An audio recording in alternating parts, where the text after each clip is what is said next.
कांग्रेस जो है मुसलमानों को टारगेट करती थी और ये मौजूदा सरकार हिंदुओं को टारगेट करती है, पर दोनों का उद्देश्य सत्ता के शिखर पर पहुंचना होता है। सारी वस्तुओं की कीमत बेचने वाले तय करते हैं, किसान की फसल की कीमत खरीदने वाला तय कर रहा है, तो किसान की माली हालत दिन की जद्दोजहद ना तो किसान पीछे हटने को तैयार, आखिर हटे भी क्यों, ना ही सरकार पीछे हटने को तैयार, क्योंकि देशवासियों की शायद अब फिक्र नहीं रही। 70,000 से ज्यादा किसान उत्तराखंड से चलकर दिल्ली के बॉर्डर पर पहुंच गए, वहीं पंजाब से लगातार किसान दिल्ली बॉर्डर पहुंचे। लेकिन सरकार को जिस तरीके का रवैया अपनाना चाहिए था, क्या सरकार ने वो रवैया अपनाया?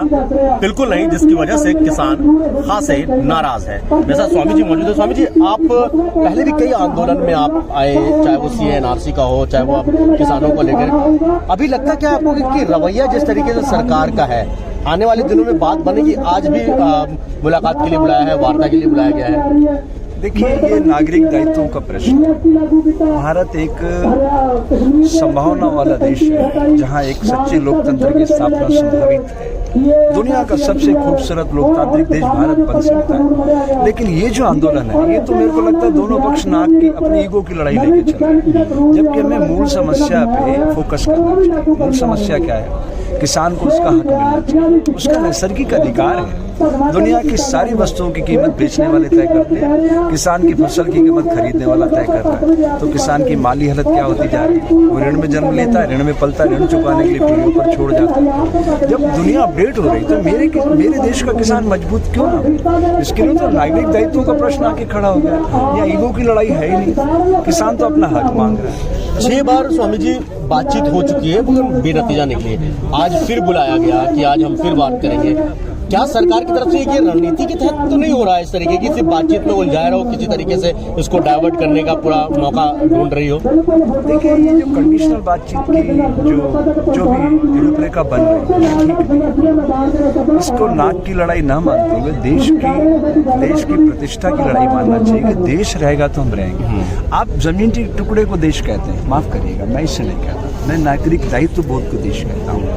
किसी भी राष्ट्र की बहुमूल्य संपदा उस राष्ट्र के नागरिक हो गए। नागरिक खुले आसमान के नीचे बैठे, वो जिसे हम अन्नदाता कहते हैं, धरती पुत्र कहते हैं। हमारी संवेदना करुणा नहीं जाग रही है, तो इसका मतलब ये सरकार नहीं, ये एक प्राइवेट कंपनी है। क्योंकि सरकार का नजरिया ऐसा कभी नहीं हो सकता जो ये दिखा रहे हैं। लेकिन मैं किसानों से भी कहूँगा कि आप लोग भी जो ये प्रयोग कर रहे हो, ये भारत के लिए नहीं, संपूर्ण मानव जाति के लिए एक नया स्रोत खोलेगा कि इतनी अच्छी सेवा के साथ आप इतने दिनों से आंदोलन चला रहे हैं, जहाँ कोई भाई सेवा पे भी तो सवाल खड़े हो जाते हैं ना। कहते हैं कि फंडिंग हो रही है, खालिस्तानी है, कनाडा से फंडिंग हो रही है, या अलग अलग जगह से फंडिंग हो रही है, तो कहीं ना कहीं इसको कमजोर करने की कोशिश तो है ये। हाँ, वो तो वोटों का ध्रुवीकरण है। देखिए, 2 चीजें हमें साफ साफ समझना होगी। कांग्रेस जो है मुसलमानों को टारगेट करती थी और ये मौजूदा सरकार हिंदुओं को टारगेट करती है, पर दोनों का उद्देश्य सत्ता के शिखर पर पहुंचना होता है।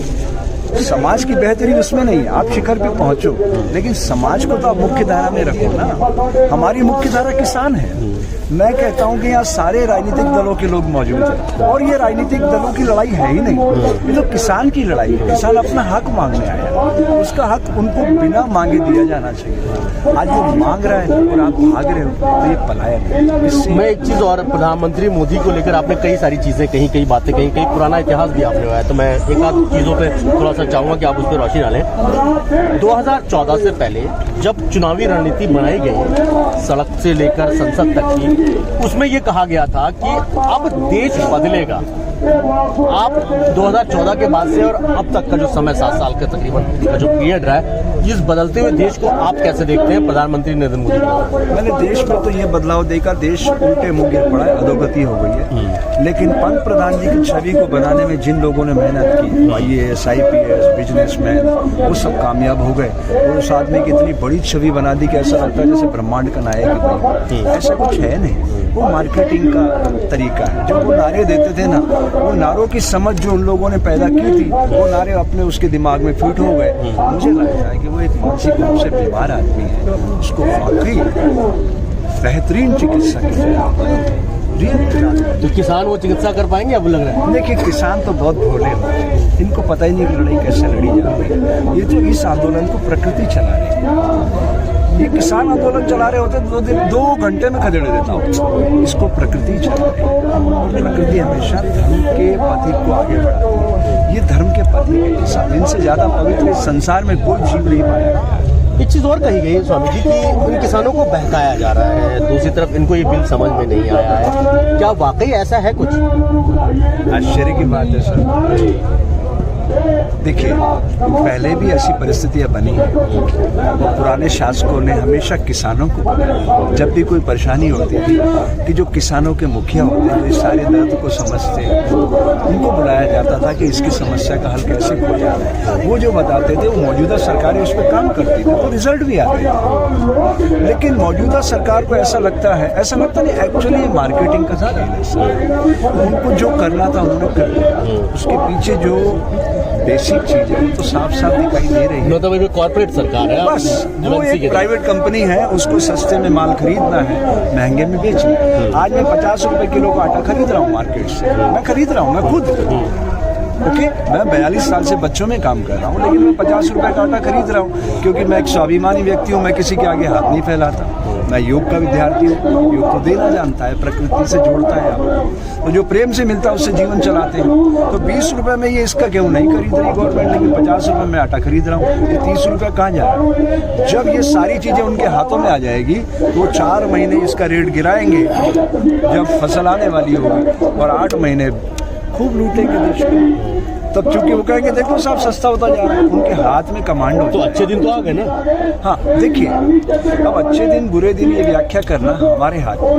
मेरा ये कहना है, कार्यपालिका, व्यवस्थापिका, न्यायपालिका, जो हमारे संविधान के 3 मुख्य पिलर हैं, जो जिसको हमारे गृह मंत्री जी कहते हैं ये प्रजातंत्र का 4था पिलर है मीडिया, मेरी दृष्टि में एक सिर्फ दर्पण है।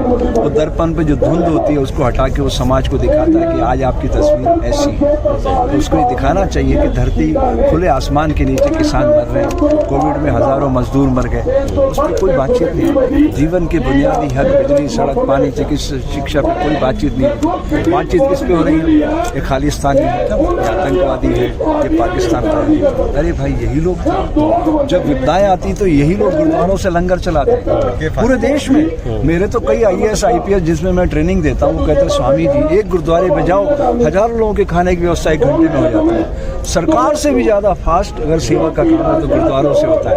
आज उन्हें गुरुद्वारों की एक चीज और मैं जानना चाहूंगा आपसे कि अभी मतलब अब क्या माना जाए, जो भी सरकार के खिलाफ बोले, CA NRC जब लाने का वो प्रोटेस्ट हुआ तो अल्पसंख्यक सरकार के खिलाफ थे, किसान का वो हो गया तो ये खालिस्तानी हो गए, ठीक है, किसान विरोधी जो है चीजें जो हुई। उसके बाद जो सरकार के खिलाफ बोलता है, साधु संत बोले या फिर पॉलिटिशियन बोले, तो वो सरकार के खिलाफ देशद्रोही का एक जो तमगा दिया जाता है, एंटी नेशनल का, आप उसको किस तरीके से देखते हैं? नहीं देखिए, जब आप वो चाहते नहीं कि उनके विरोध में कोई स्वर उभरे। डिक्टेटर क्या करता है? पहले के राजा महाराजा क्या करते थे, हमने सुना है, तो भेष बदल के प्रजा के बीच जाते थे, उनका दुख दर्द, उनकी व्यवहारिक समस्याओं का निदान करने, व्यवहारिक उनका मूल्यांकन होता है। अब आज डेमोक्रेसी है, अगर हमारे आप मौलिक अधिकारों को, हमारे विचारों को आप दबा देंगे तो आप सच्चाई कैसे जान पाएंगे?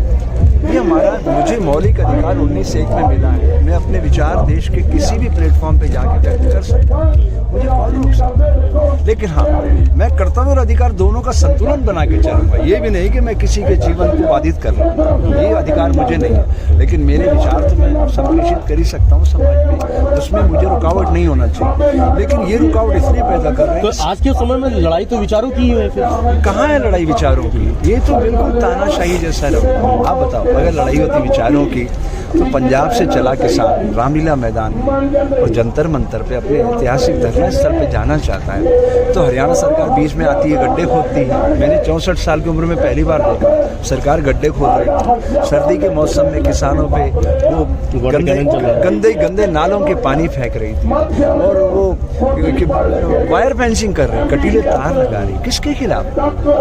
मतलब आप बहानेबाजी कर रहे हो, ये तो आपका पलायन है। आपको सामना करना चाहिए परिस्थितियों का, तभी तो रास्ता निकलेगा। आप तो भाग रहे हो। भागने से एक अच्छे लोकतंत्र का